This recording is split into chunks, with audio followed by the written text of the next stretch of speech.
बिस्मिल्लाहिर्रहमानिर्रहीम। अस्सलाम वालेकुम वरहमतुल्लाहि वबरकातुहू। फजर की नमाज के बाद किबले की तरफ चेहरा करके ये दुआएं पढ़ें, अल्लाह पाक आपकी हर परेशानी खत्म कर देगा। दुआ है, रब्बना वला तुहम्मिलना मा ला ताक़त लना बिह, ला इलाहा इल्लल्लाहु वहदहु ला शरीका लह, लहुल मुल्कु व लहुल हम्दु व हुवा अला कुल्लि शैइन क़दीर। अल्लाहुम्मा इग़फिरली ज़म्बी अस्तगफिरुल्लाह रब्बी मिन कुल्ली ज़म्बिन व अतूबु इलै।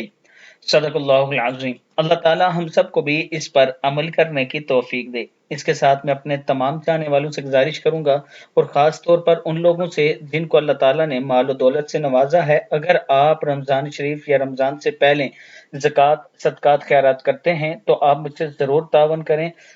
बहुत सी ऐसी फैमिलियां हैं जिन्हें हम रमज़ान में राशन देते हैं और उसी राशन के ज़रिए वो सहर और अफ्तार करते हैं। आप दोस्तों को अल्लाह ताला दुनिया और आखिरत में इसका अजर देगा, और मेरा आपसे ये वादा है कि आपका एक एक रुपया हकदारों तक पहुंचेगा। अस्सलामु अलैकुम वरहमतुल्लाहि वबरकातुहू।